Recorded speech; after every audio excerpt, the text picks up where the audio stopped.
Sebelum ceritanya dimulai, silahkan tulis di kolom komentar dari daerah mana saja teman-teman yang menonton cerita ini.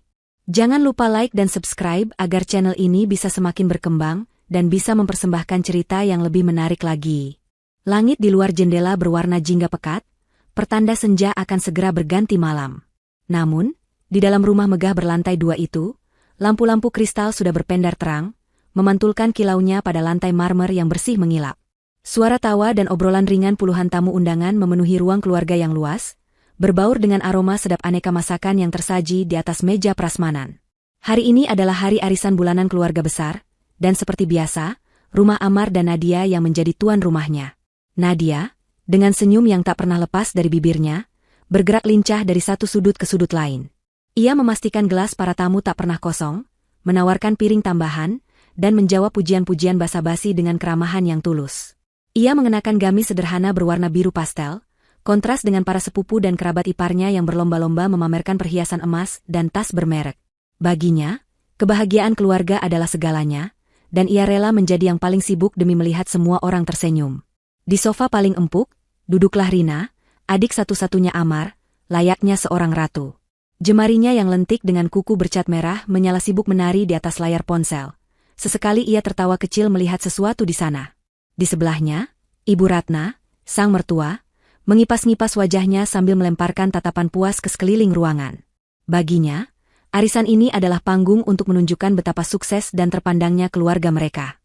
Amar, suaminya, duduk di antara para pria, larut dalam obrolan tentang pekerjaan dan politik, sesekali melirik Nadia dengan tatapan yang sulit diartikan. Di permukaan, mereka adalah potret keluarga yang sempurna. Namun, di balik senyum dan tawa itu, ada bara yang diam-diam menyala, menunggu waktu yang tepat untuk membakar segalanya. Dan Rina adalah pemantiknya. Nadia. Suara Rina terdengar melengking, membelah keriuhan pesta. Semua obrolan terhenti sejenak. Beberapa pasang mata menoleh ke arah sumber suara. Nadia, yang sedang menawarkan kue lapis kepada salah seorang bibi, segera menghampiri iparnya. Iya, Rin. Ada apa? Mau tambah minum? Tanya Nadia lembut. Rina tidak menjawab. Ia justru mendengus, meletakkan ponselnya dengan kasar di atas meja. Kamu ini niat nggak sih jadi tuan rumah? Lihat ini, katanya sambil menunjuk semangkuk sup buah di hadapannya. Rasanya aneh. Terlalu manis, buahnya juga masam. Kamu mau bikin teman-temanku sakit perut? Nadia mengerutkan kening. Ia sudah mencicipi semua makanan sebelum disajikan, dan ia yakin tidak ada yang salah dengan rasanya. Beberapa tamu yang lain bahkan sudah mengambil porsi kedua sup buah itu. Masa sih? Perasaanku tadi rasanya pas. Rin, mungkin selera kita lagi beda, jawab Nadia, masih mencoba menjaga suasana tetap tenang. Selera? Kamu mau bilang seleraku yang kampungan? Rina menaikkan nada bicaranya. Perhatian seluruh ruangan kini sepenuhnya terpusat pada mereka. Dengar ya, teman-temanku ini orang-orang penting. Aku malu menyajikan makanan murahan seperti ini di depan mereka. Kamu sengaja ya, mau bikin aku malu. Amar terlihat gelisah di tempat duduknya. Ia berdeham, hendak menengahi, tapi tatapan tajam dari ibunya, Ibu Ratna, membuatnya kembali bungkam. Ibu Ratna seolah berkata, biarkan saja, jangan ikut campur urusan perempuan. Nadia menatap suaminya, mengirimkan permohonan bisu lewat matanya, namun Amar hanya membuang muka, pura-pura kembali fokus pada obrolan yang sudah basi. Hati Nadia terasa seperti diremas. Aku nggak bermaksud begitu, Rina. Aku sudah siapkan semuanya sebaik mungkin, ucap Nadia lirih, suaranya mulai bergetar. Rasa lelahnya seharian mempersiapkan pesta seolah menguap, digantikan oleh perih yang mulai menjalar di dadanya. Sebaik mungkin katamu? Rina tertawa sinis, tawa yang terdengar seperti pecahan kaca. Ia berdiri, menatap Nadia dari atas ke bawah dengan pandangan menghina. Sebaik mungkin versimu itu ya standar rendahan seperti ini. Lihat penampilanmu. Di acara sebesar ini kamu cuma pakai baju murah begitu? Kamu itu istri Mas Amar, kakakku. Seharusnya kamu bisa menjaga citra keluarga. Kamu itu benar-benar aib. Setiap kata yang keluar dari mulut Rina adalah belati yang menusuk langsung ke jantung Nadia. Ia bisa merasakan wajahnya memanas, air mata sudah menggenang di pelupuk matanya, siap tumpah kapan saja. Ia ingin membela diri, ingin berteriak bahwa gamis yang ia kenakan ia beli dengan uang hasil kerjanya sendiri, bahwa semua makanan di pesta ini ia masak dengan tangannya sendiri, karena ia ingin menghemat pengeluaran rumah tangga. Tapi lidahnya terasa keluh. Cukup, Rina, desis Nadia, lebih kepada dirinya sendiri daripada kepada iparnya. Namun, Rina belum selesai. Ia melihat ke sekeliling, memastikan semua orang menjadi saksi pertunjukannya. Oh, jadi sekarang kamu sudah berani melawan? Kamu pikir kamu siapa di rumah ini? Kamu itu cuma orang luar yang numpang hidup enak. Tanpa Mas Amar, kamu itu bukan siapa-siapa. Jadi jangan sok jadi nyonya di sini. Dan kemudian, di puncak kemarahannya, tangan Rina terangkat dan bergerak secepat kilat. Plah! Sebuah tamparan keras mendarat di pipi kiri Nadia. Suaranya terdengar begitu nyaring di tengah keheningan yang mencekam. Waktu seolah berhenti. Nadia bisa merasakan sensasi panas dan perih yang menjalar di pipinya. Ia bisa mendengar napasnya sendiri yang terengah-engah. Ia bisa melihat ekspresi kaget di wajah para tamu, beberapa tampak kasihan, yang lain tampak menikmati drama gratis di hadapan mereka. Rasa sakit di pipinya tidak ada apa-apanya dibandingkan dengan rasa sakit di hatinya. Pukulan fisik itu telah menghancurkan serpihan terakhir dari harga dirinya. Dengan pandangan kabur oleh air mata yang akhirnya tak terbendung, Nadia mencari dua orang yang seharusnya menjadi pembelanya.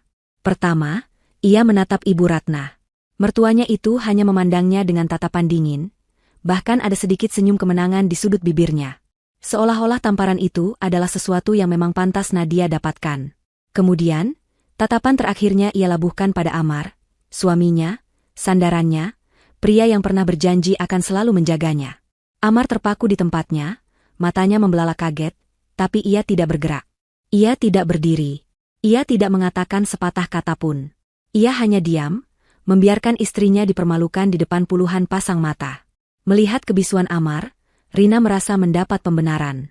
Ia menunjuk ke arah pintu depan dengan dagunya yang terangkat angkuh.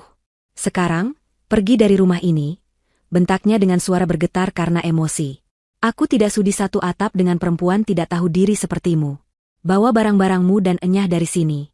Rumah ini terlalu berharga untuk diinjak oleh perempuan rendahan sepertimu. Pergi dari rumah ini. Kata-kata itu menggema di kepala Nadia. Rumah yang ia rawat dengan sepenuh hati. Rumah yang setiap sudutnya ia bersihkan dengan tangannya. Rumah yang, sudahlah. Hatinya sudah hancur lebur. Tatapannya kembali bertemu dengan mata Amar untuk sepersekian detik. Di sana, ia tidak melihat amarah pada adiknya, tidak melihat pembelaan untuknya, yang ia lihat hanyalah ketakutan dan kelemahan. Saat itu juga Nadia sadar. Diamnya Amar bukanlah keterkejutan. Diamnya Amar adalah sebuah persetujuan. Harapannya telah mati, terkubur bersamaan dengan harga dirinya di lantai marmer yang dingin itu. Tanpa berkata apa-apa lagi, Nadia membalikkan badan, berjalan melewati kerumunan tamu yang menatapnya iba, menuju kamar tidurnya. Langkahnya terasa berat, namun hatinya sudah bulat. Tidak ada lagi yang perlu dipertahankan di sini. Pintu kamar tertutup di belakangnya, meredam suara-suara dari ruang keluarga menjadi dengungan yang samar. Untuk sesaat, Nadia hanya berdiri bersandar pada daun pintu yang dingin, membiarkan tubuhnya bergetar hebat. Isak tangis yang sedari tadi ia tahan akhirnya pecah. Ia melorot ke lantai, memeluk lututnya sendiri, dan menangis tanpa suara. Air matanya mengalir deras, membasahi pipi yang masih terasa panas dan berdenyut karena tamparan Rina. Setiap isakan adalah luapan dari rasa sakit, penghinaan, dan kekecewaan yang menumpuk selama bertahun-tahun. Kamar ini, yang seharusnya menjadi tempat ramannya bersama Amar, kini terasa seperti ruang asing yang pengap. Foto pernikahan mereka yang terpajang di dinding seolah mengejeknya, menampilkan senyum bahagia dua orang yang kini terasa seperti orang asing. Setelah beberapa menit yang terasa seperti selamanya, getaran di tubuhnya mulai mereda. Tangisnya berganti menjadi napas yang berat dan tersengal. Nadia mengangkat kepalanya. Sisa-sisa air mata membuat pandangannya kabur. Namun ada sebuah keputusan yang terbentuk dengan sangat jelas di benaknya. Ia tidak akan membiarkan mereka melihatnya hancur. Ia bangkit, langkahnya mantap menuju lemari pakaian yang besar. Tangannya membuka pintu lemari itu, memperlihatkan deretan pakaian yang tergantung rapi. Di sebelah kiri adalah kemeja dan celana kerja milik Amar, dan di sebelah kanan adalah gamis dan blus miliknya. Tanpa ragu, ia meraih sebuah koper berukuran sedang dari bagian atas lemari. Ia meletakkan koper itu di atas tempat tidur dan mulai memasukkan barang-barangnya. Bukan dengan gerakan panik atau marah, melainkan dengan ketenangan yang menakutkan. Setiap helai pakaian yang ia lipat seolah membawa sebuah kenangan. Ia mengambil sebuah blus batik, hadiah pertama dari Amar saat mereka masih berpacaran. Dulu, Amar bilang batik itu membuatnya terlihat anggun. Nadia memandangi blus itu sejenak, lalu melipatnya dengan rapi dan memasukkannya ke dalam koper. Kenangan itu kini terasa hampa, tak berarti. Kemudian ia mengambil sebuah sweater tebal berwarna abu-abu. Ia teringat membelinya dengan sisa gajinya, menahan keinginan untuk membeli tas baru, karena saat itu Amar sedang sakit dan ia ingin memastikan suaminya tidak kedinginan. Pengorbanan kecil yang tak pernah dianggap. Sweater itu pun masuk ke dalam koper. Tangannya berhenti pada sebuah kotak perhiasan kecil. Di dalamnya ada sepasang anting-anting sederhana, dan sebuah kalung dengan liontin mungil. Semuanya ia beli dengan uangnya sendiri. Tidak ada satupun pemberian dari keluarga suaminya, kecuali cincin kawin yang melingkar di jari manisnya. Ia menatap cincin itu lama. Simbol ikatan suci yang kini terasa seperti belenggu. Dengan gerakan perlahan, ia melepaskan cincin itu dari jarinya. Terasa aneh, jarinya terasa ringan dan telanjang. Ia meletakkan cincin itu di atas meja rias, di sebelah parfum milik Amar. Ia tidak akan membawa apapun yang bisa mengikatnya kembali pada rumah ini. Saat ia sedang memasukkan beberapa dokumen penting ke dalam tas tangannya, pintu kamar diketuk kasar lalu terbuka. Rina dan Ibu Ratna berdiri di ambang pintu, melipat tangan di dada dengan ekspresi penuh kemenangan. Cepat sedikit. Tamu-tamu sudah mau pulang, jangan sampai mereka melihat drama murahanmu ini, kata Rina tajam. Ibu Ratna menimpali, matanya memindai isi koper Nadia dengan tatapan merendahkan. Pastikan kamu tidak membawa barang apapun yang dibeli oleh anakku, Amar.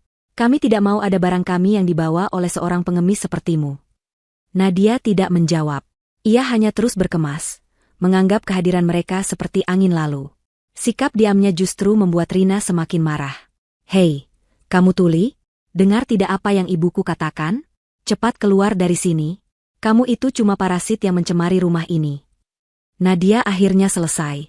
Ia menutup resleting kopernya. Suara tarikan resleting itu terdengar begitu tegas di tengah keheningan yang tegang. Ia menegakkan tubuhnya, menatap lurus ke arah dua wanita yang telah merenggut kebahagiaannya. Tidak ada air mata lagi di wajahnya, yang ada hanyalah tatapan kosong yang dingin. Saya hanya membawa apa yang menjadi milik saya, jawab Nadia dengan suara datar. Kalian tidak perlu khawatir. Saya tidak tertarik pada apapun yang ada di rumah ini.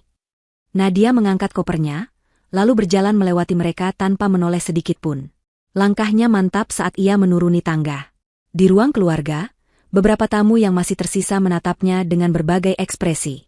Amar berdiri di dekat pintu, wajahnya pucat dan tampak bingung. Ia seperti ingin mengatakan sesuatu, tapi tak ada suara yang keluar dari mulutnya. Nadia melewatinya begitu saja, seolah suaminya itu hanyalah perabot tak bernyawa. Saat tangannya memegang gagang pintu utama, ia berhenti. Seluruh tubuhnya terasa berat, namun hatinya seringan kapas. Beban yang selama ini ia pikul seolah terlepas begitu saja. Ia tidak perlu lagi berpura-pura bahagia. Ia tidak perlu lagi menahan sakit hati demi menjaga perasaan orang lain. Ia bebas. Ia melangkah keluar, menghirup udara malam yang terasa segar di paru-parunya. Suara pintu yang tertutup di belakangnya terdengar, seperti titik di akhir sebuah kalimat panjang yang menyakitkan. Ia menyeret kopernya di jalanan paving block, menjauhi rumah yang terang benderang itu. Suara jangkrik dan desau angin menjadi satu-satunya teman perjalanannya. Ketika sampai di gerbang utama, ia berhenti sekali lagi. Ia membalikkan badan, menatap rumah megah itu untuk terakhir kalinya. Lampu-lampu yang berpendar hangat dari dalam jendela, kini tampak begitu dingin dan asing. Itu bukan lagi rumahnya. Itu adalah panggung sandiwara tempat ia hanya menjadi pemeran pembantu yang tersingkir. Sebuah senyum tipis yang penuh arti terukir di bibirnya yang kering. Senyum yang menyimpan rahasia besar. Senyum yang merupakan janji akan sebuah pembalasan. Ia berbisik pada angin malam yang meniup helai rambutnya, suara yang hampir tak terdengar namun syarat dengan makna. Nikmatilah istana kalian selagi bisa.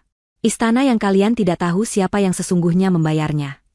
Setelah mengucapkan kalimat itu, Nadia membalikkan badan untuk selamanya.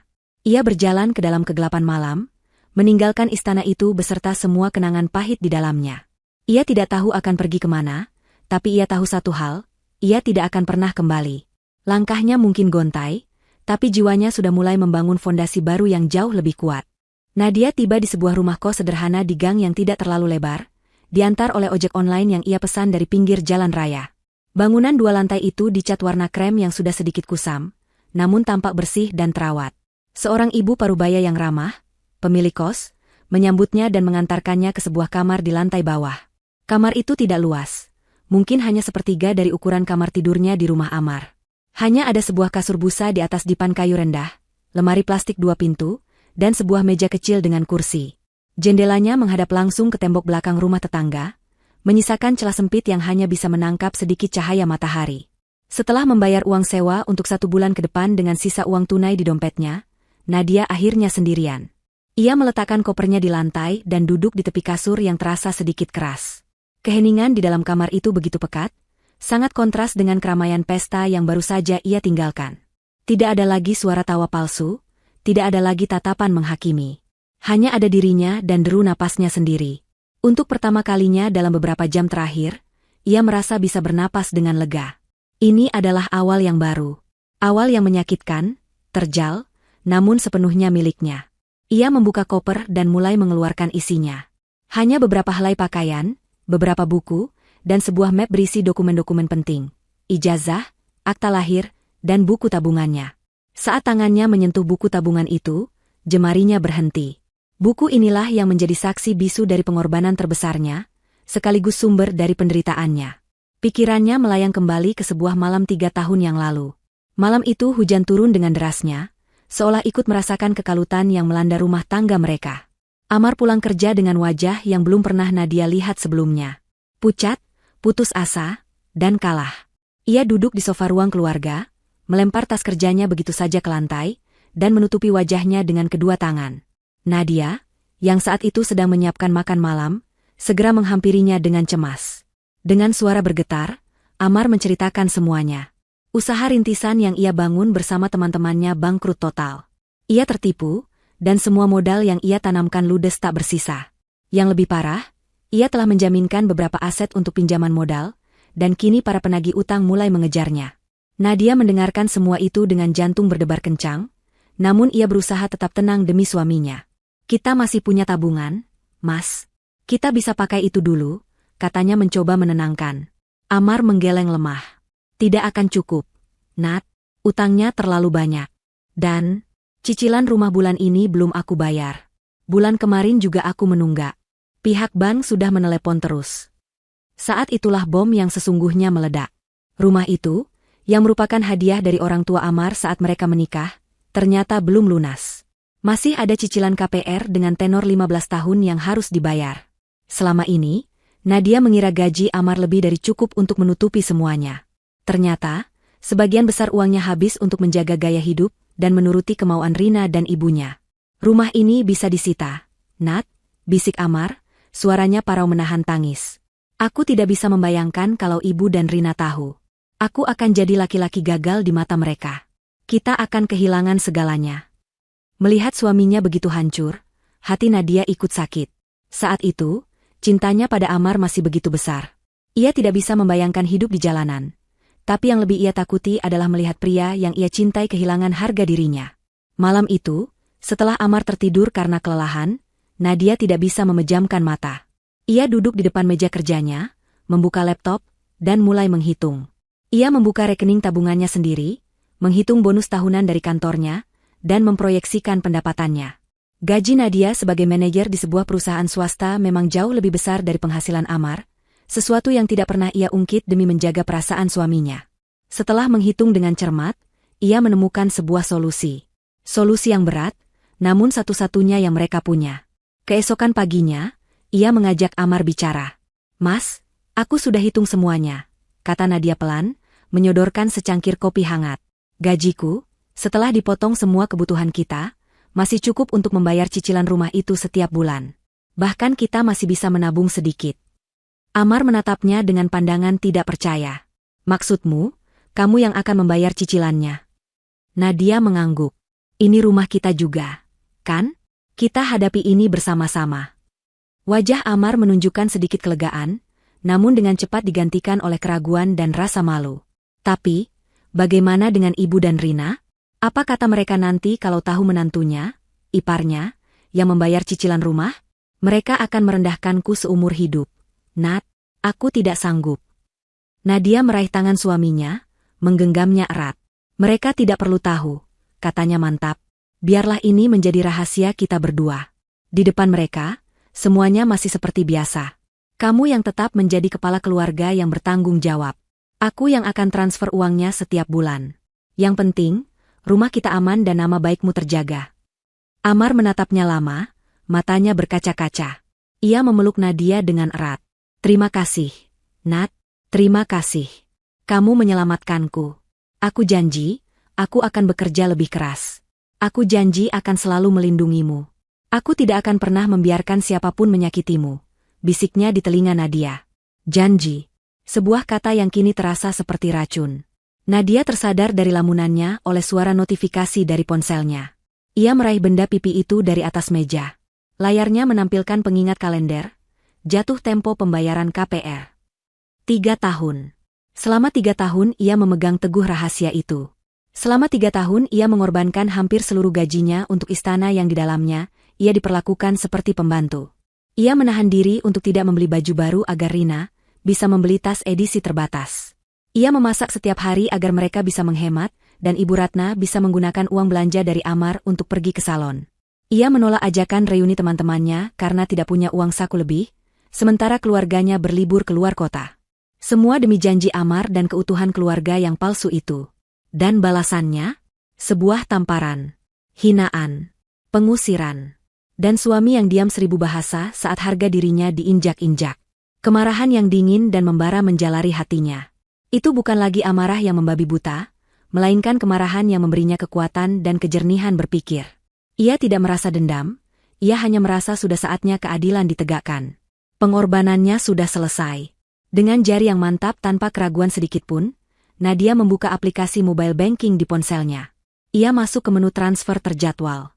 Di sana, di baris paling atas, tertera dengan jelas nama bank, nomor rekening tujuan, dan nominal angka yang begitu besar yang sudah rutin ia kirimkan setiap tanggal 25 selama 36 bulan terakhir. Deskripsinya singkat, cicilan rumah. Matanya menatap tajam pada tombol merah bertuliskan, hentikan dan hapus jadwal. Ia teringat wajah angkuh Rina, tatapan dingin Ibu Ratna, dan muka pengecut Amar. Ia menarik napas dalam-dalam. Ini bukan akhir dari segalanya. Ini adalah awal dari kehidupannya yang sebenarnya. Jarinya menekan tombol itu. Sebuah jendela konfirmasi muncul di layar. Apakah Anda yakin ingin membatalkan pembayaran terjadwal ini secara permanen? Tanpa ragu, ia menekan, ya. Seketika, jadwal pembayaran itu lenyap dari daftarnya. Di layar ponselnya kini hanya tertera notifikasi singkat. Pembayaran terjadwal dibatalkan. Selesai. Sebuah era pengorbanan buta telah berakhir. Nadia meletakkan ponselnya, dan untuk pertama kalinya setelah malam yang panjang itu, ia tersenyum tulus. Biarkan mereka menikmati istana mereka. Sebentar lagi, istana itu akan menunjukkan wujud aslinya. Sebuah rumah kartu yang fondasinya baru saja ia cabut. Keesokan paginya, matahari bersinar cerah menembus jendela-jendela besar di rumah Amar, seolah tidak peduli dengan drama yang terjadi semalam. Sisa-sisa piring kotor dan gelas kosong dari pesta semalam masih berserakan di meja, bukti bisu dari sebuah perayaan yang berakhir dengan bencana. Namun, bagi Rina, itu bukanlah bencana. Itu adalah sebuah kemenangan mutlak. Ia bangun paling siang, sekitar pukul 10, lalu turun ke lantai bawah dengan gaun tidur sutranya yang mewah. Ia melihat kekacauan di ruang keluarga dengan tatapan jijik, lalu berteriak memanggil ibunya yang sedang berada di dapur. Bu, kenapa rumah masih berantakan begini? Biasanya kan jam segini si Nadia sudah beres-beres semuanya. Keluhnya dengan nada manja, seolah lupa bahwa orang yang ia sebut namanya sudah tidak ada lagi di sana. Ibu Ratna keluar dari dapur sambil membawa segelas jus jeruk untuk putri kesayangannya. Sabar, sayang. Ibu kan sudah tua, tidak secepat tenaga kuda seperti dia. Nanti kita panggil saja jasa bersih-bersih profesional. Mulai sekarang, kita hidup enak. Tidak perlu lagi melihat muka perempuan pembawa sial itu, jawab Ibu Ratna sambil mengelus rambut Rina. Rina menyesap jusnya dengan puas. Benar juga, Bu. Akhirnya rumah ini bersih dari parasit. Aku merasa udara pagi ini jadi lebih segar, katanya sambil tertawa kecil. Keduanya kemudian duduk di sofa, mulai bergosip tentang rencana mereka ke depan. Rina sudah punya daftar panjang barang-barang yang ingin ia beli. Ia juga berencana merombak total kamar yang dulu ditempati Nadia dan Amar, mengubahnya menjadi ruang ganti pribadi untuk koleksi tas dan sepatunya. Ketika Amar turun untuk sarapan, suasana hatinya tampak muram. Lingkaran hitam di bawah matanya menunjukkan ia tidak bisa tidur nyenyak. Kepergian Nadia meninggalkan kekosongan yang aneh. Pagi ini tidak ada secangkir kopi panas yang sudah menunggunya, tidak ada kemeja kerja yang sudah disetrika licin di atas tempat tidur.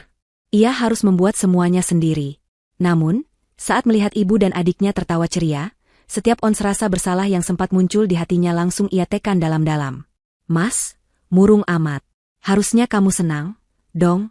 Beban hidupmu sudah pergi, sapa Rina tanpa rasa bersalah sedikit pun. Rina benar, Mar. Kamu tidak perlu memikirkan perempuan tidak tahu terima kasih itu lagi. Dia pergi itu lebih baik. Nanti ibu carikan kamu istri baru yang jauh lebih baik, dari keluarga terpandang, yang bisa mengangkat derajat kita, bukan yang seperti dia, timpal Ibu Ratna sambil meletakkan sepotong roti ke piring Amar. Amar hanya mengangguk pelan. Membela Nadia sekarang sama saja dengan bunuh diri. Melawan ibu dan adiknya adalah sesuatu yang tidak pernah bisa ia lakukan. Maka, ia memilih jalan termudah, setuju dengan mereka dan meyakinkan dirinya sendiri bahwa ini adalah yang terbaik. Iya, Bu. Mungkin ini memang jalan yang terbaik, jawabnya pelan, lebih untuk meyakinkan dirinya sendiri. Hari-hari pun berlalu, dan kehidupan di rumah itu berjalan dengan ritme yang baru. Ritme yang didasari oleh keegoisan dan kesombongan. Rina benar-benar menjadi penguasa. Ia tidak pernah menyentuh pekerjaan rumah apapun. Setiap hari ia menghabiskan waktu dengan pergi ke mall, salon, atau kafe bersama teman-temannya. Semua tagihannya ia bebankan pada kartu kredit tambahan milik Amar. Ibu Ratna pun tak mau kalah. Ia semakin sering mengikuti arisan sosialita dan pengajian mewah, memamerkan kehidupan keluarganya yang menurutnya kini sempurna. Amar, di sisi lain, mulai merasakan dampaknya. Beban kerjanya terasa lebih berat. Tanpa Nadia yang mengatur keuangan rumah tangga dengan cermat, pengeluarannya membengkak tak terkendali. Gaji bulanannya kini terasa begitu cepat habis.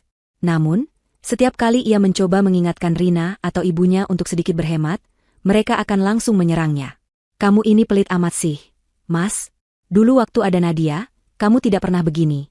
Atau, kamu tega lihat adikmu satu-satunya ini tidak bahagia. Akhirnya, Amar hanya bisa pasrah, membiarkan mereka melakukan apapun yang mereka mau. Ia bekerja lebih keras, mengambil beberapa pekerjaan sampingan, hanya untuk menutupi gaya hidup mereka yang selangit. Ia terlalu pengecut untuk mengakui bahwa tanpanya, Nadia adalah pilar yang menopang seluruh bangunan rumah tangga mereka. Sebulan berlalu dalam sekejap. Keluarga itu hidup dalam kebahagiaan semu mereka. Mereka benar-benar telah melupakan Nadia, atau setidaknya, mereka berhasil meyakinkan diri mereka bahwa hidup tanpa Nadia jauh lebih baik. Mereka tidak pernah mencoba menghubunginya, tidak pernah bertanya di mana ia tinggal atau bagaimana kabarnya. Bagi mereka, Nadia adalah sebuah bab yang sudah ditutup dan dibuang jauh-jauh. Suatu sore, Rina sedang asyik berbelanja online di kamarnya. Keranjang belanjanya sudah penuh dengan gaun, sepatu, dan kosmetik terbaru. Sebentar lagi Mas Amar gajian, pas banget buat bayar semua ini, gumamnya pada diri sendiri dengan senyum puas. Ia melirik tumpukan barang belanjaan yang baru datang kemarin, menumpuk di sudut kamar. Enak juga ya tidak ada si cerewet itu. Uang di rumah ini jadi lebih banyak untuk kita pakai. Benar-benar berkah. Di lantai bawah, Ibu Ratna sedang menonton sinetron favoritnya sambil menikmati kue mahal yang baru ia beli. Amar belum pulang kerja. Suasana rumah terasa tenang dan mewah. Mereka bertiga, masing-masing di dunianya sendiri, menikmati kenyamanan hidup yang mereka pikir adalah hak mereka. Mereka merasa berada di puncak dunia, tak tersentuh oleh masalah apapun. Mereka sama sekali tidak menyadari bahwa di luar sana, sebuah bom waktu finansial sedang berdetak semakin cepat.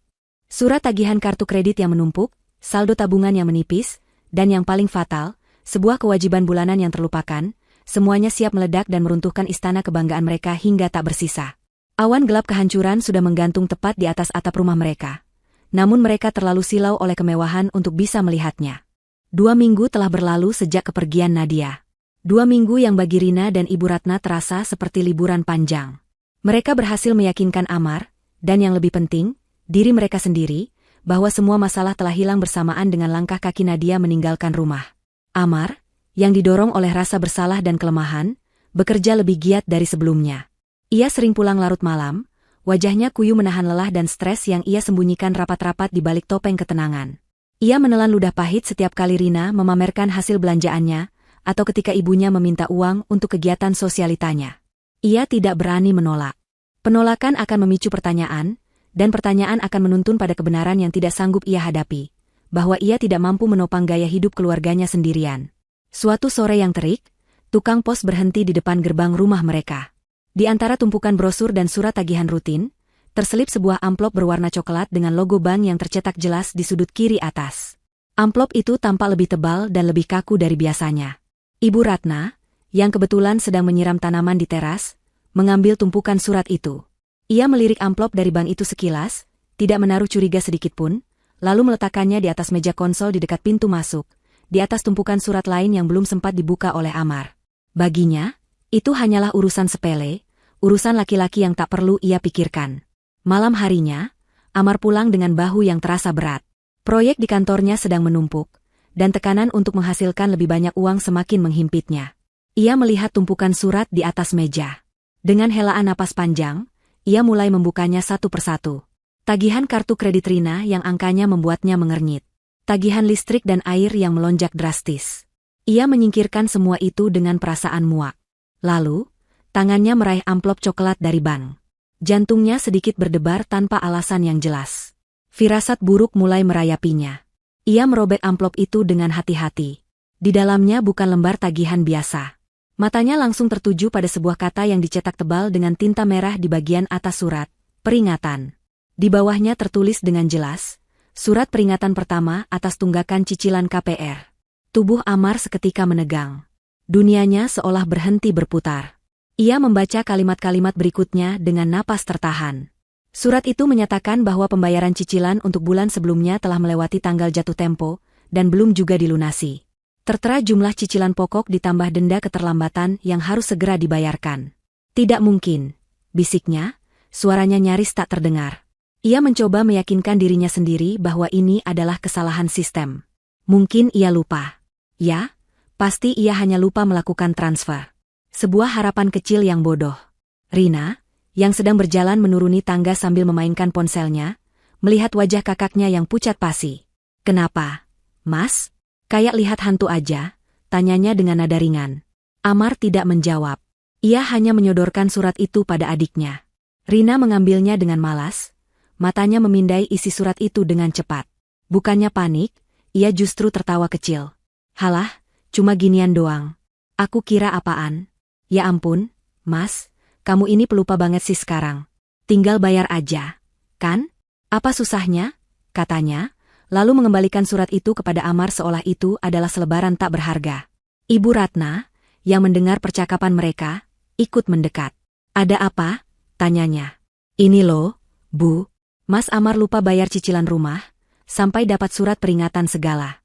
"Bikin kaget aja," jawab Rina, lalu kembali asyik dengan ponselnya.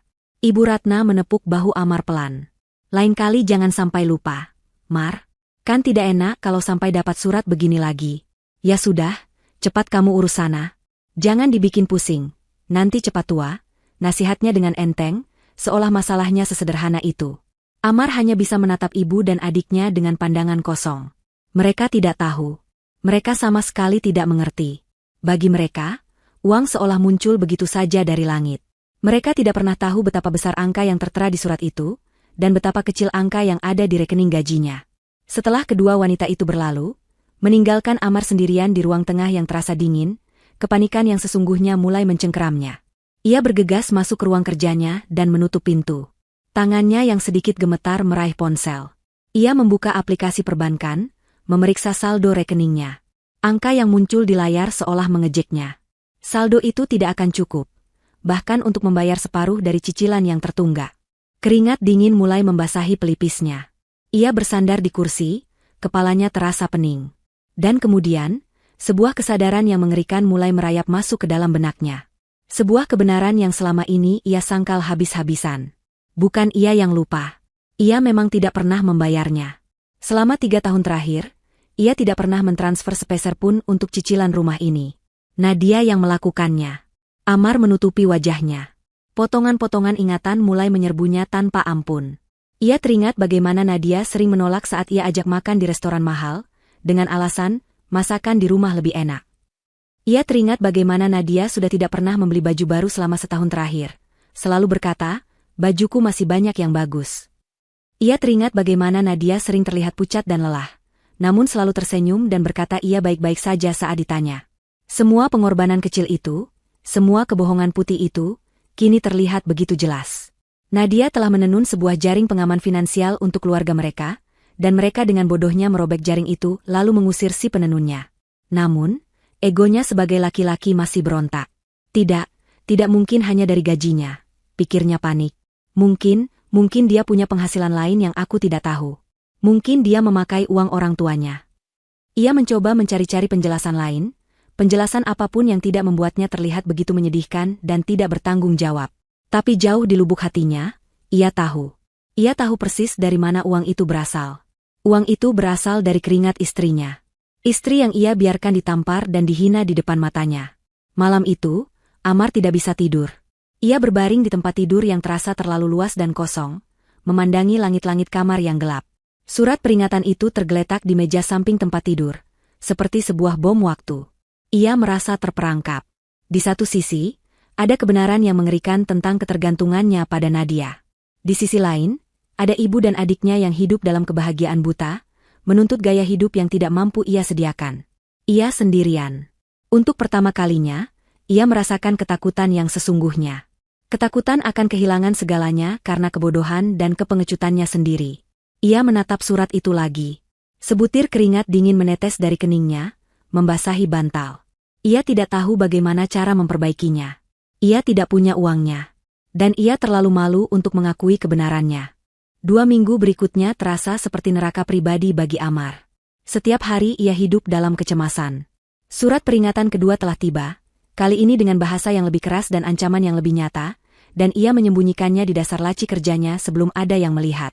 Ia mencoba segala cara untuk mendapatkan uang. Ia menghubungi beberapa teman lama untuk meminjam, namun jumlah yang ia butuhkan terlalu besar. Ia mencoba mengajukan pinjaman kilat ke bank, namun riwayat kreditnya yang buruk karena tagihan kartu kredit membuatnya ditolak mentah-mentah. Setiap dering telepon membuatnya terlonjak kaget. Takut itu adalah telepon dari bank. Ia menjadi lebih pendiam, mudah marah, dan sering melamun. Rina dan Ibu Ratna, yang terlalu sibuk dengan dunia mereka, hanya menganggap perubahan sikap Amar sebagai tekanan pekerjaan biasa. Mereka justru semakin menjadi-jadi. Rina merengek minta dibelikan ponsel model terbaru. Sementara Ibu Ratna sudah merencanakan liburan akhir pekan ke sebuah villa mewah bersama teman-teman arisannya. Mereka buta dan tuli terhadap kepanikan yang diam-diam melahap Amar dari dalam. Hingga tibalah hari itu. Siang yang cerah dan tenang. Rina sedang bermalas-malasan di sofa, menonton acara gosip di televisi layar lebar sambil memakan keripik kentang. Ibu Ratna sedang menelepon salah seorang temannya, tertawa-tawa sambil menceritakan betapa hebatnya kehidupan mereka sekarang setelah penyakit di rumah mereka hilang. Suasana begitu damai, begitu penuh dengan kepuasan diri yang semu. Lalu terdengar ketukan di pintu depan. Tok, tok, tok. Bukan ketukan ramah seorang tamu atau kurir paket. Ketukan itu terdengar tegas, mantap, dan resmi. Rina mendengus kesal karena acaranya terganggu. Siapa sih? Siang-siang begini ganggu orang, gerutunya. Dengan langkah malas, ia berjalan untuk membuka pintu. Di hadapannya berdiri 2 orang pria yang tidak ia kenal. Keduanya mengenakan kemeja batik lengan panjang yang rapi dan celana bahan berwarna gelap. Salah satunya menenteng sebuah tas kerja dari kulit. Wajah mereka serius, tanpa senyum. Sikap angkuh Rina yang sudah siap menyemprot siapapun yang ada di balik pintu langsung sedikit menciut. Cari siapa? Ya? Tanyanya. Nadanya sedikit lebih sopan. Selamat siang, Ibu. Kami dari Bank Mandiri, jawab pria yang lebih tinggi dengan suara yang tenang namun berwibawa. Kami ingin bertemu dengan Bapak Amar atau penanggung jawab dari rumah ini. Apakah ada di tempat? Nama bank itu disebut. Seketika, Rina teringat surat peringatan yang ia anggap remeh tempo hari. Oh, Mas Amar sedang kerja. Ada perlu apa ya, Pak? Ini terkait tunggakan cicilan KPR atas nama properti ini, Bu. Menurut data kami, sudah memasuki bulan kedua tunggakan dan kami belum menerima respons apapun atas surat peringatan yang telah kami kirimkan. Ibu Ratna, yang sudah selesai menelepon, menghampiri pintu karena penasaran. Mendengar kata tunggakan, keningnya langsung berkerut. Tunggakan apa lagi? Bukannya sudah diurus sama Amar? Saat itulah drama dimulai. Pria kedua membuka tas kerjanya dan mengeluarkan selembar surat dengan kop resmi. Kami di sini untuk menyampaikan surat peringatan terakhir, Bu. Jika dalam 7 hari ke depan tidak ada pelunasan atas tunggakan selama 2 bulan beserta dendanya, maka dengan sangat terpaksa pihak bank akan memulai proses penyitaan aset sesuai dengan prosedur yang berlaku. Sita. Kata itu terdengar seperti ledakan di telinga Rina dan Ibu Ratna. Apa? Sita? Bapak jangan sembarangan kalau bicara, ya? Pekik Rina, wajahnya memerah karena kaget dan marah. Kalian ini pasti penipu. Mau memeras kami, ya? Saya telepon polisi sekarang. Ibu Ratna memegangi dadanya, napasnya mulai tersengal. Rumah ini mau disita? Tidak mungkin. Ini rumah kami. Anak saya selalu bayar. Kalian pasti salah. Keributan mereka menarik perhatian. Pintu rumah tetangga di seberang jalan sedikit terbuka. Seorang ibu rumah tangga mengintip dari balik gorden jendela rumah sebelahnya. Drama yang tadinya bersifat pribadi kini mulai menjadi tontonan publik yang memalukan. Tepat di puncak kekacauan itu, mobil Amar masuk ke halaman rumah. Ia pulang lebih awal karena merasa tidak enak badan. Namun, pemandangan yang menyambutnya jauh lebih parah dari sakit apapun. Ia melihat dua pria yang ia tahu persis siapa mereka. Adiknya yang sedang berteriak histeris, ibunya yang tampak seperti akan pingsan, dan tatapan ingin tahu para tetangga. Kiamat kecilnya telah tiba. Ada apa ini? Tanyanya, suaranya bergetar. Melihat Amar, kedua petugas bank itu langsung menyapanya. Selamat siang, Pak Amar. Maaf kami harus datang langsung. Sepertinya ada kesalahpahaman di sini mengenai tunggakan cicilan rumah Bapak. Amar merasa seluruh darah di tubuhnya surut ke kaki. Ia mencoba menarik kedua petugas itu untuk bicara agak menjauh dari pintu, namun Rina sudah keburu menarik-narik lengannya. Mas, mereka bilang rumah kita mau disita. Mereka bilang kita nunggak 2 bulan. Ini gila, Mas. Jelaskan pada mereka. Amar tergagap, tidak tahu harus berkata apa. Semua kebohongan dan kepura-puraannya kini menemui jalan buntu. Ia terpojok, telanjang di bawah tatapan semua orang. Melihat kebingungan dan kepanikan yang begitu nyata di wajah seluruh anggota keluarga, petugas bank yang lebih tinggi itu mengerutkan kening. Ia membuka tablet yang ia pegang, memeriksa kembali data nasabah. Ada sesuatu yang tidak cocok. Keterkejutan keluarga ini tampak tulus, seolah mereka benar-benar tidak tahu apa yang sedang terjadi. Mohon maaf, Bapak, Ibu, kata petugas itu dengan nada yang lebih hati-hati, mencoba menjernihkan situasi. Kami juga sebenarnya agak bingung. Menurut catatan sistem kami, rekening pembayar yang terdaftar atas nama Ibu Nadia Larasati ini memiliki rekam jejak pembayaran yang sempurna. Selama 3 tahun penuh, cicilan selalu dibayar lunas bahkan sebelum tanggal jatuh tempo. Tidak pernah ada 1 hari pun keterlambatan. Pembayarannya baru berhenti total sejak 2 bulan yang lalu. Kami kira mungkin ada kendala teknis atau sesuatu, makanya kami datang untuk melakukan konfirmasi langsung. Apa mungkin Ibu Nadia sedang tidak berada di rumah? Nama itu, Nadia Larasati. Nama itu diucapkan dengan begitu jelas dan lantang, menggema di udara siang yang panas. Nama itu seketika membungkam teriakan Rina. Nama itu membuat Ibu Ratna yang hampir pingsan menjadi terpaku dengan mata terbelalak. Nama itu menghantam Amar seperti 1 ton batu bata. Para tetangga yang mencuri dengar pun terdiam, mencoba mencerna informasi baru yang mengejutkan itu. Rahasia terbesar mereka telah meledak di beranda rumah mereka sendiri.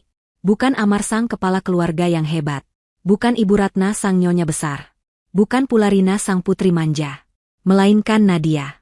Nadia, perempuan yang mereka tampar. Nadia, perempuan yang mereka hina. Nadia, perempuan yang mereka usir seperti binatang hina, ternyata adalah malaikat pelindung yang selama ini menjaga atap di atas kepala mereka.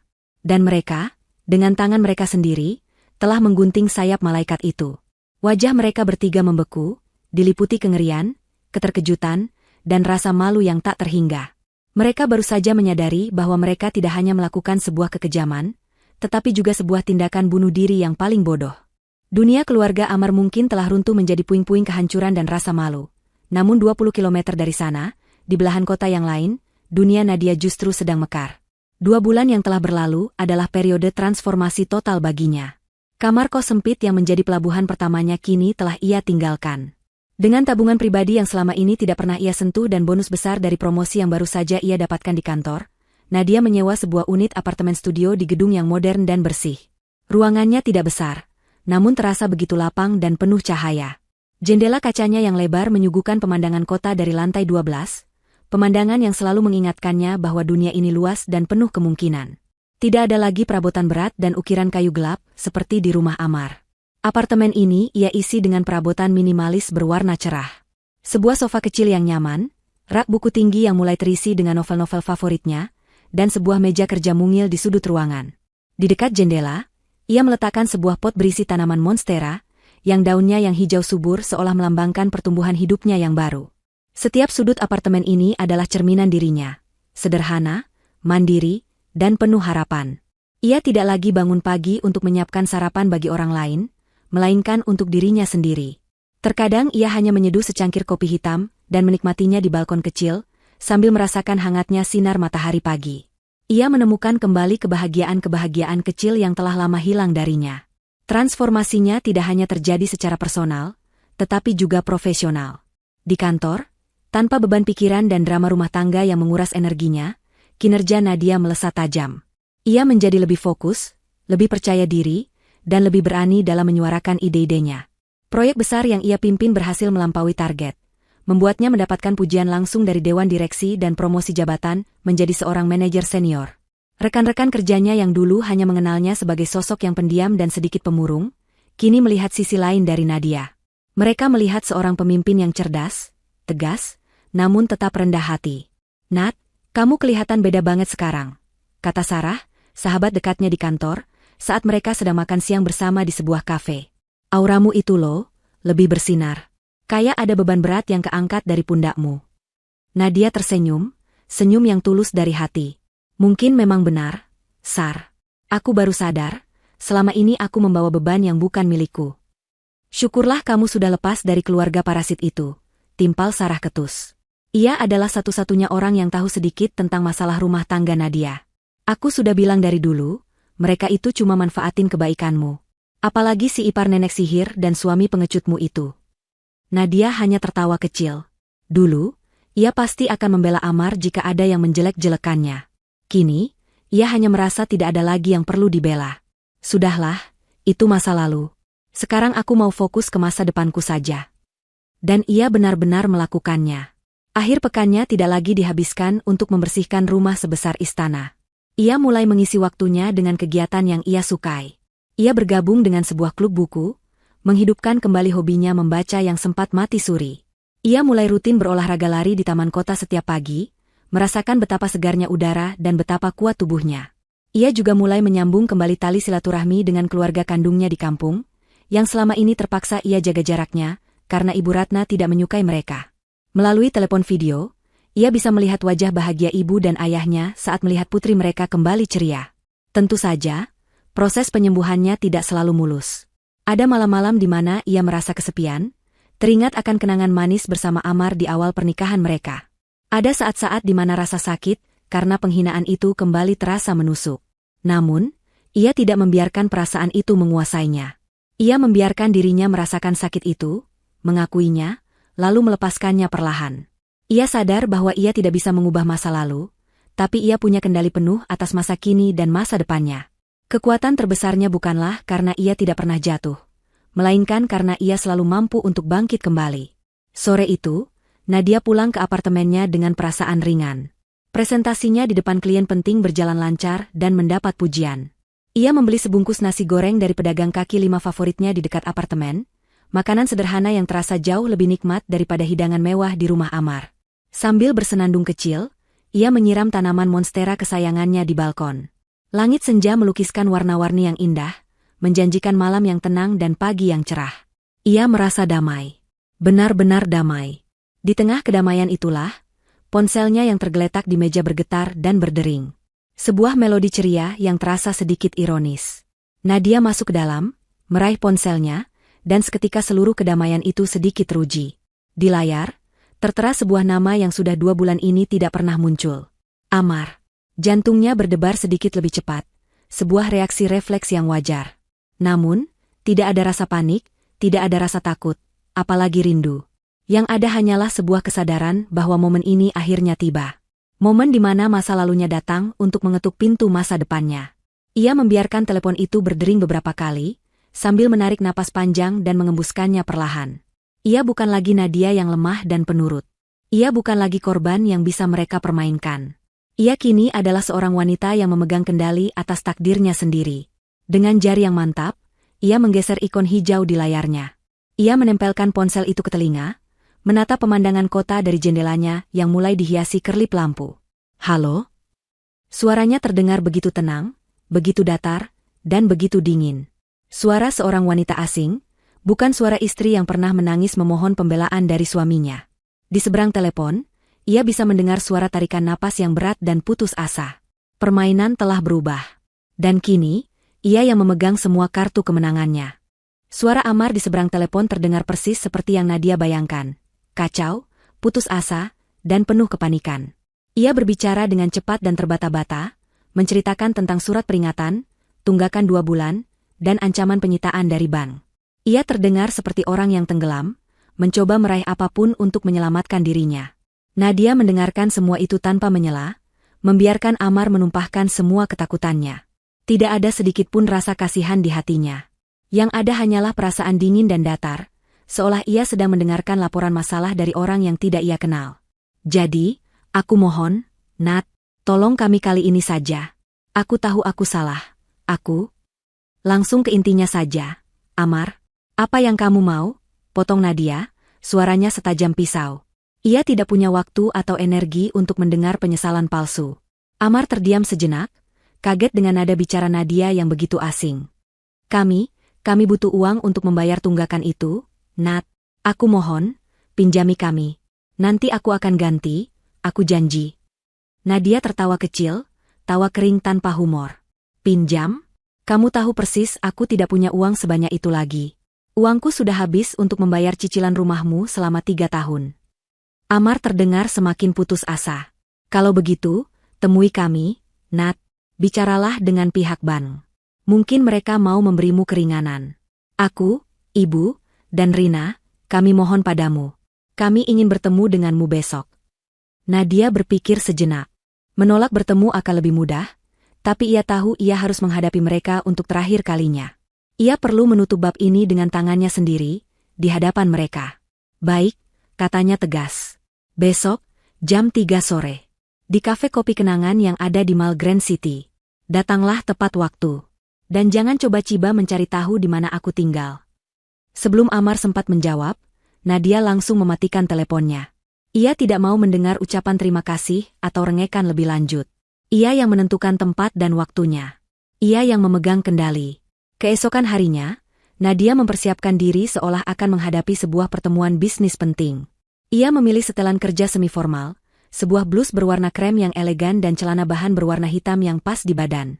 Riasannya tipis namun rapi, menonjolkan wajahnya yang kini terlihat lebih segar dan percaya diri. Ia menatap pantulan dirinya di cermin. Wanita yang balas menatapnya bukanlah lagi korban yang menyedihkan.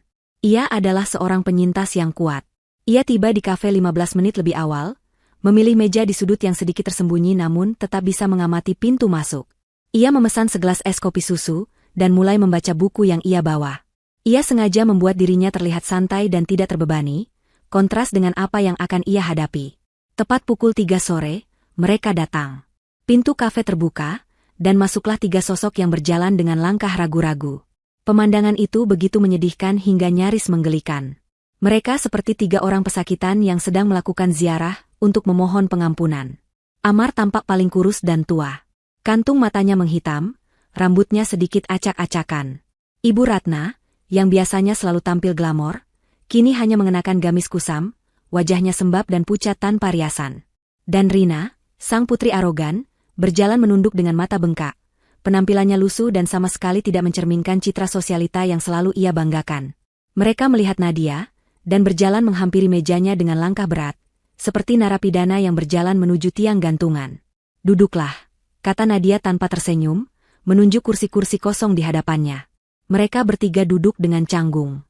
Untuk beberapa saat, hanya ada keheningan yang diisi oleh suara denting sendok dan obrolan dari meja-meja lain. Akhirnya, Ibu Ratna yang memulai. Ia mengulurkan tangannya yang gemetar, mencoba meraih tangan Nadia. Nadia, nak maafkan kami, isaknya, air mata langsung membanjiri wajahnya yang keriput. Maafkan ibu, maafkan Rina, kami sudah sangat keterlaluan padamu. Nadia menarik tangannya dengan halus sebelum tangan mertuanya itu sempat menyentuhnya. Ia hanya menatap mereka satu persatu dengan pandangan yang tenang dan tak terbaca. Amar kemudian angkat bicara, suaranya parau. Apa yang ibu katakan benar, Nat? Kami minta maaf. Terutama aku. Aku suami yang gagal, aku tidak bisa melindungimu. Aku menyesal, sungguh. Sekarang, rumah itu akan disita. Kami tidak punya tempat tinggal lagi. Kami mohon padamu, bicaralah pada pihak bank. Hanya kamu yang mereka percaya. Nadia masih diam. Ia menyesap es kopinya perlahan, seolah memberi mereka panggung untuk mengeluarkan semua keputusasaan mereka. Melihat Nadia yang tidak tergerak oleh air mata ibunya dan permohonan kakaknya, kesabaran Rina akhirnya habis. Sifat aslinya yang egois dan tidak sabaran mulai muncul ke permukaan. "Nat, tolonglah," katanya dengan nada yang mulai meninggi, campuran antara memohon dan menuntut. "Kami tahu kami salah. Oke, kami sudah minta maaf. Sekarang apa lagi maumu? Kami akan kehilangan rumah. Nat, rumah itu." Nadia akhirnya meletakkan gelasnya. Ia menatap lurus ke mata Rina. "Rumah itu bukan urusanku lagi," jawabnya dingin. Jawaban singkat itu seolah menampar mereka bertiga. Mereka mengira Nadia akan luluh dengan air mata dan permintaan maaf. Mereka mengira Nadia masih memiliki sedikit belas kasihan. Keputusasaan membuat Rina semakin kalap. Masker penyesalannya terlepas, menampakkan wajah aslinya yang penuh dengan keegoisan. "Bukan urusanmu bagaimana? Kamu tinggal di sana bertahun-tahun. Kamu makan dan tidur di sana. Ayolah, Nat, jangan diam saja. Ini kan juga rumahmu. Masa kamu tega lihat kita semua jadi gelandangan di jalanan? Di mana hati nuranimu?" Pertanyaan terakhir itu, "Di mana hati nuranimu?" menggema di udara kafe yang ramai. Pertanyaan yang begitu manipulatif dan tidak tahu malu. Pertanyaan dari seorang tiran yang kini memainkan kartu korban. Nadia menatap mereka bertiga bergantian. Amar yang menunduk pasrah, Ibu Ratna yang menangis terseduh-seduh, dan Rina yang menatapnya dengan pandangan menantang yang putus asa. Ekspresi tenang di wajah Nadia perlahan-lahan mengeras. Kesabarannya sudah habis. Panggung sandiwara mereka sudah selesai. Kini, saatnya ia yang berbicara. Saatnya ia menjatuhkan vonis terakhirnya. Pertanyaan Rina yang syarat dengan egoisme itu menggantung di udara kafe yang ramai, menciptakan sebuah pulau keheningan yang tegang di sekitar meja mereka. Amar dan Ibu Ratna menatap Nadia dengan penuh harap, menantikan sedikit saja belas kasihan, sedikit saja sisa dari kelembutan Nadia yang dulu mereka kenal.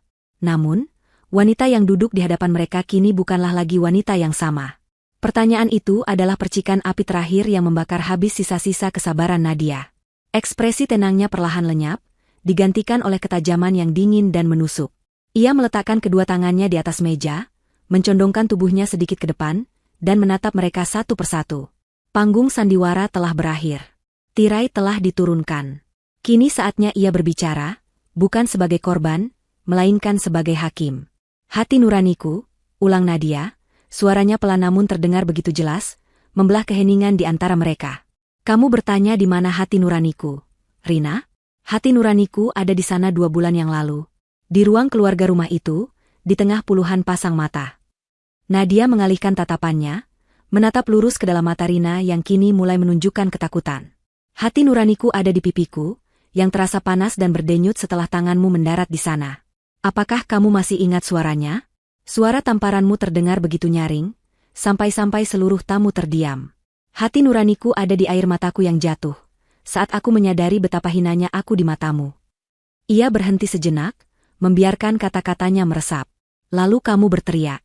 Kamu bilang aku ini aib. Kamu bilang aku perempuan rendahan yang tidak tahu diri. Kamu bilang aku parasit yang mencemari rumah. Dan puncaknya, kamu mengusirku. Kamu menyuruhku enyah dari rumah itu. Apa kamu pikir aku sudah lupa, Rina? Aku mengingat setiap katanya. Setiap suku katanya terpatri di dalam ingatanku." Wajah Rina memucat. Ia mencoba membuka mulut untuk menyela, namun tidak ada suara yang keluar. Nadia tidak memberinya kesempatan. Tatapannya kini beralih ke Ibu Ratna, yang sedang menunduk sambil terisak pelan. "Dan Ibu," lanjut Nadia, suaranya sedikit melembut, namun justru terdengar lebih menyakitkan. "Ibu bertanya di mana hati nuraniku? Hati nuraniku ada di setiap masakan yang aku siapkan untuk Ibu, berharap Ibu mau mengakuiku sebagai putrimu sendiri. Hati nuraniku ada di setiap penolakanku untuk membeli barang bagus untuk diriku sendiri, agar Ibu bisa punya uang lebih untuk arisan. Aku menghormati Ibu, aku menyayangi Ibu seperti ibuku sendiri. Tapi apa balasan yang aku dapat?" Isak tangis Ibu Ratna semakin keras. "Maafkan Ibu, Nat. Saat Rina menamparku, aku melihat wajah Ibu," kata Nadia, mengabaikan permohonan maaf itu. Semua orang kaget. Tapi Ibu tidak. Ibu justru tersenyum. Senyum yang sangat tipis, tapi aku melihatnya. Senyum kemenangan. Seolah-olah aku pantas mendapatkannya. Di detik itu, Bu, saat aku melihat senyum itu, ibu berhenti menjadi orang tua di mataku. Ibu hanya menjadi ibu dari orang yang telah menyakitiku. Akhirnya, tatapan Nadia tiba pada Amar. Pria itu tidak berani mengangkat wajahnya. Ia hanya menatap cangkir kopinya yang sudah dingin, seolah itu adalah hal paling menarik di dunia. Bagi Nadia, inilah bagian yang paling menyakitkan, sekaligus yang paling penting untuk ia sampaikan. Dan kamu, Mas Amar, ucapnya. Nama panggilan, Mas, yang dulu penuh kelembutan, kini terdengar seperti belati es. Kamu tidak perlu bertanya di mana hati nuraniku. Kamu seharusnya bertanya, di mana hatimu saat itu. Amar sedikit tersentak, namun tetap tidak berani menatap Nadia. Aku adalah istrimu. Wanita yang tidur di sisimu setiap malam. Wanita yang berjanji akan menemanimu dalam suka dan duka. Saat tangan adikmu terangkat, kamu hanya diam. Saat aku ditampar, kamu hanya terpaku. Saat aku dihina dan diusir, kamu membuang muka. Kamu tahu apa yang paling menyakitkan dari semua itu? Nadia mendekatkan wajahnya. Tamparan Rina hanya meninggalkan bekas merah di pipiku selama beberapa jam. Hinaan mereka hanya berdengung di telingaku selama beberapa hari. Tapi diammu, Mas, diammu menghancurkan hatiku berkeping-keping. Tatapanmu yang menghindar itu adalah pengkhianatan yang paling dalam. Kamu tidak hanya membiarkan mereka menyakitiku, kamu ikut menyakitiku dengan cara yang paling pengecut dan paling kejam. Seluruh kafe seolah lenyap dari pandangan Nadia. Yang ada hanya dirinya dan 3 orang pendosa di hadapannya. Ia menarik napas panjang, mengumpulkan sisa-sisa tenaganya untuk menyampaikan vonis terakhir. Kalian datang ke sini, memohon padaku untuk menyelamatkan rumah itu. Kalian bilang itu juga rumahku. Kalian salah besar, katanya dengan suara tegas. Rumah itu berhenti menjadi rumahku di saat kalian memperlakukanku seperti sampah di dalamnya. Rumah itu hanyalah sebuah bangunan, sebuah istana kesombongan yang kalian bangun di atas pengorbananku. Dan uang, lanjutnya, uang yang kalian minta itu bukan sekadar angka di rekening. Uang itu adalah jam-jam kerjaku sampai larut malam. Uang itu adalah keringatku. Uang itu adalah semua keinginan pribadi yang aku korbankan. Uang itu adalah harga diriku. Dan aku tidak akan pernah memberikan 1 sen pun dari harga diriku, hanya untuk menyelamatkan orang-orang yang telah menginjak-injaknya. Nadia bangkit dari kursinya. Gerakannya begitu anggun dan penuh keyakinan. Ia membuka dompetnya, mengeluarkan selembar uang 50 ribuan, dan meletakkannya di atas meja untuk membayar kopinya. Sebuah gestur kecil yang menyimbolkan kemandiriannya yang mutlak. Mereka bertiga hanya bisa menatapnya dengan pandangan nanar, kaget, dan putus asa. Tidak ada lagi yang bisa mereka katakan. Mereka telah kalah telak. Dulu, kalian yang mengusirku dari rumah kalian, kata Nadia sebagai kalimat penutup, suaranya dingin dan final. Sekarang, giliranku yang meminta kalian pergi dari kehidupanku. Urus masalah kalian sendiri. Silakan nikmati buah dari kesombongan dan kekejaman kalian. Mungkin, saat kalian sudah tidak punya apa-apa lagi, kalian akhirnya bisa belajar tentang artinya kerendahan hati dan penyesalan yang tulus. Tanpa menoleh ke belakang sedikitpun, Nadia berbalik dan berjalan meninggalkan meja itu. Ia melangkah melewati keramaian kafe dengan kepala tegak. Ia tidak lari. Ia berjalan dengan mantap menuju pintu keluar, menuju kehidupannya yang baru, meninggalkan 3 orang itu membeku dalam kehancuran yang mereka ciptakan sendiri. Kepergian Nadia dari kafe itu terasa seperti palu hakim yang telah diketuk. Final. Tak terbantahkan. Amar, Rina, dan Ibu Ratna duduk membisu selama beberapa menit, tak mampu bergerak, sementara dunia di sekitar mereka terus berjalan normal. Kekalahan mereka terasa begitu total dan memalukan. Perjalanan pulang mereka diisi oleh keheningan yang lebih mencekam daripada pertengkaran apapun. Tak ada lagi air mata, yang tersisa hanyalah tatapan kosong dan keputusasaan yang pekat. Mereka tahu, tidak ada lagi keajaiban. Tidak ada lagi penyelamat. Hari eksekusi itu pun tiba seminggu kemudian. Sebuah truk besar berhenti di depan rumah mereka, bersama dengan beberapa petugas dari bank dan seorang juru sita. Para tetangga yang selama ini hanya berani berbisik-bisik, kini keluar rumah dan menonton secara terang-terangan. Pemandangan itu adalah puncak dari rasa malu mereka. Perabotan mewah yang dulu mereka banggakan diangkut satu persatu keluar dari rumah. Sofa kulit, lemari ukiran, meja makan marmer, semua barang yang menjadi simbol status mereka kini dipertontonkan sebagai bukti kegagalan. Ibu Ratna akhirnya benar-benar pingsan, sementara Rina hanya bisa menjerit dan menangis histeris, memaki-maki para petugas yang hanya menjalankan tugas mereka. Amar berdiri seperti patung di tepi jalan, menatap kosong pada rumah yang kini bukan lagi miliknya. Wajahnya adalah kanvas dari penyesalan yang tak terhingga. Akhirnya, petugas memasang sebuah gembok baru yang besar di gerbang utama, lalu membentangkan spanduk yang menjadi nisan bagi harga diri mereka. Dengan huruf balok berwarna merah, spanduk itu bertuliskan, aset ini telah disita dan berada di bawah pengawasan bank. Kehidupan mereka setelah itu adalah sebuah kejatuhan yang curam dan menyakitkan. Mereka terpaksa menyewa 2 kamar di sebuah rumah kontrakan petak di gang sempit yang becek. Dindingnya lembab dan catnya mengelupas. Bau pengap dari selokan di depan rumah menjadi parfum baru mereka. Kemewahan telah berganti menjadi perjuangan untuk bertahan hidup. Tanpa Nadia sebagai sasaran kesalahan, bom waktu di antara mereka akhirnya meledak. Rina dan Ibu Ratna bertengkar hampir setiap hari. Mereka saling menyalahkan atas nasib buruk yang menimpa. Rina menyalahkan ibunya yang selalu memanjakannya, sementara Ibu Ratna menyalahkan Rina atas mulut tajam dan kesombongannya yang menjadi pemicu segalanya. Rina, yang tak pernah melakukan pekerjaan rumah seumur hidupnya, kini harus belajar mencuci bajunya sendiri di kamar mandi yang sempit.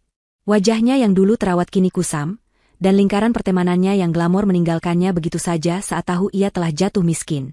Ibu Ratna, yang kehilangan status sosialnya, hanya bisa menghabiskan hari dengan meratapi nasib di dalam kamar yang pengap. Amar adalah yang paling menderita. Ia harus bekerja di 2 tempat, siang sebagai staf administrasi rendahan, malam sebagai pengemudi ojek online, hanya untuk membayar sewa kontrakan dan membeli makanan. Ia pulang larut malam dengan tubuh remuk, bukan disambut senyum hangat, melainkan oleh keluhan dan pertengkaran tiada akhir dari ibu dan adiknya. Setiap malam, sebelum tidur di atas kasur tipis yang reot, bayangan wajah Nadia yang tenang dan kuat di kafe itu selalu muncul, menghantuinya tanpa ampun. Sementara itu, di sisi lain kota, kehidupan Nadia terus menanjak. Beberapa bulan setelah pertemuan terakhir itu, ia berhasil mengumpulkan uang muka yang cukup. Dengan bantuan pinjaman dari kantornya, ia membeli sebuah rumah. Bukan istana megah, melainkan sebuah rumah mungil di kompleks perumahan yang asri dan tenang. Rumah itu memiliki 2 kamar tidur dan sebuah halaman belakang kecil, tempat ia berencana menanam bunga-bunga mawar. Hari saat ia menerima kunci dan sertifikat rumah atas namanya sendiri, Nadia menangis. Bukan tangis kesedihan, melainkan tangis haru dan kebahagiaan. Ia berhasil. Sendirian. Ia tidak mengadakan pesta besar.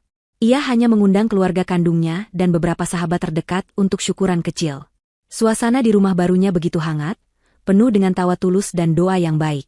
Ibunya memeluknya dengan erat, membisikkan betapa bangganya ia pada putrinya. Beberapa waktu kemudian, di sebuah sore yang cerah, Nadia sedang duduk santai di teras belakang rumah barunya. Ia menyesap secangkir teh hangat sambil membaca buku, ditemani oleh semilir angin yang sejuk. Taman kecilnya sudah mulai ditumbuhi bibit-bibit bunga. Ia merasa begitu damai, begitu utuh. Ponselnya berdering. Di layar tertera nama Sarah. "Halo, Nat, jangan lupa ya, Sabtu besok kita jadikan mendaki ke gunung." Nadia tertawa.